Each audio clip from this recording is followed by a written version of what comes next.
Salut à tous et bienvenue dans cette vidéo. Ah, les studios Ghibli, nous ne les présentons plus. Ils ont transporté des générations par leurs films pleins de beauté et de morale. Miyazaki a vraiment fait un travail extraordinaire. Nausicaa de la vallée du vent, Le château dans le ciel, Mon voisin Totoro, Kiki la petite sorcière, Porco Rosso, Princesse Mononoke, Le voyage de Chihiro, Le château ambulant, Ponyo sur la falaise et surtout Le vent se lève, son dernier film. Mais vous commencez à me connaître, je ne vais pas vous faire découvrir ce que vous connaissez déjà, non, loin de là. J'ai constaté que depuis que Miyazaki avait pris sa retraite, et je mets de gros guillemets parce qu'il a juste pris de petites vacances, apparemment il est à nouveau dans le circuit, une légende fausse et éhontée dit que les studios Ghibli ne sont plus ce qu'ils étaient. Mais pourquoi fausse et éhontée ? En effet, Ghibli a sorti depuis le départ de son pilier fondateur 3 films et aujourd'hui on va en parler. En 2013, Le conte de la princesse Kaguya.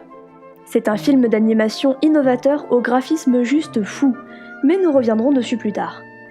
Pour ceux qui ne connaissent pas cette histoire, il faut savoir qu'il s'agit de l'adaptation d'un conte japonais.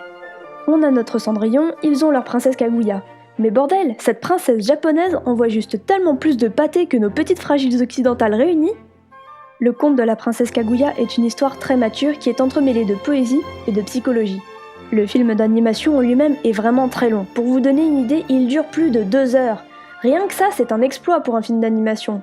Mais plus encore, et je pense que vous l'avez compris en voyant les images qui défilent à l'écran juste derrière moi, c'est beau. C'est même immensément beau. Chaque image ressemble à une estampe japonaise et tout le film est traité comme ça. Bravo Ghibli. Bon, revenons dans des plus classiques et parlons du film suivant. En 2014 est sorti Souvenir de Marnie. Alors là, je reste muette. Comment ce film a-t-il pu à ce point passer à la trappe ? Il porte pourtant la même esthétique qu'un Ghibli classique, et comme les autres, un entremêlement de réalité et de fiction, et se termine par une très belle morale. Non, vraiment, je ne comprends pas. Pour vous donner une idée, j'ai dû traîner ma mère au cinéma pour voir ce film. Elle n'est vraiment pas fan de films japonais, et encore moins de manga. Lorsqu'elle est sortie de la salle, elle a au moins passé 2 heures à me dire que c'était génial et qu'elle avait adoré. Donc c'est accessible pour tous. Pour faire un résumé simple de l'histoire, Anna est une jeune fille adoptée qui, suite à des oppressions respiratoires, est envoyée chez l'une de ses tantes.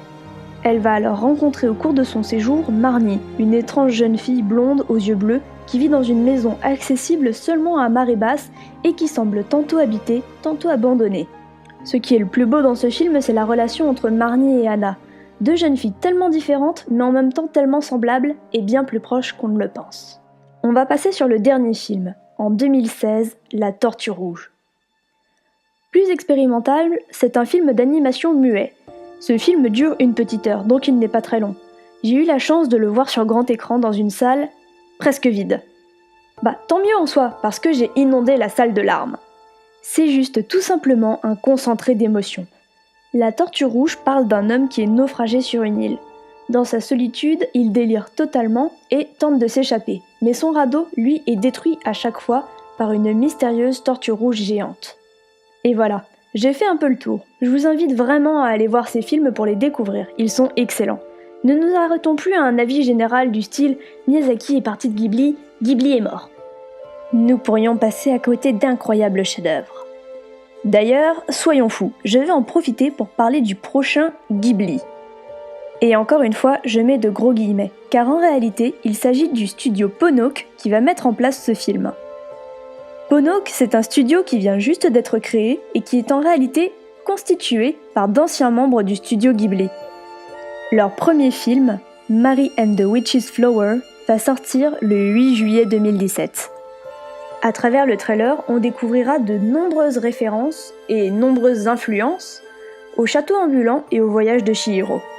C'est un film que j'attends avec énormément d'impatience et comptez sur moi pour faire un 3 minutes pour lorsqu'il sera sorti. Et voilà, je vous laisse cette fois. À la prochaine!